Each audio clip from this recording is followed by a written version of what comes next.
1977-ci ildən başlayaraq Dünya Səhiyyə Təşkilatı hər 2 ildən bir ən vacib dərmanların siyahısını dərc edir. Hazırda bu yanaşma 160-dan çox ölkədə tətbiq olunur. Hər bir ölkədə kritik əhəmiyyətli hesab olunan əsas dərman sinifləri bunlardır. Reanimasiya zamanı istifadə olunan preparatlar, ürək-damar xəstəlikləri zamanı tətbiq edilən antiagulyantlar, insulin, ağrı kəsicilər, epilyasiyaya qarşı vasitələr, antibiotiklər, statinlər. Aydındır ki, dünyanın heç bir dövləti özünü bütün lazımi dərmanlarla tam təmin edə bilməz. Hətta farma sənayesinin şəriksiz lideri olan ABŞ-də.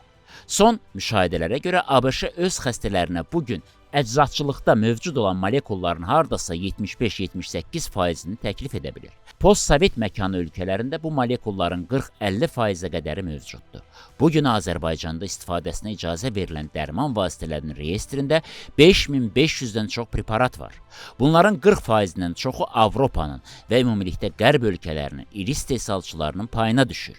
19%-i Türkiyə, 9%-i Rusiyada istehsal olunan dərman vasitələridir. Sonrakı yerlərdə Ukrayna, Belarus, Yaponiya, Koreya və s. gəlirlər.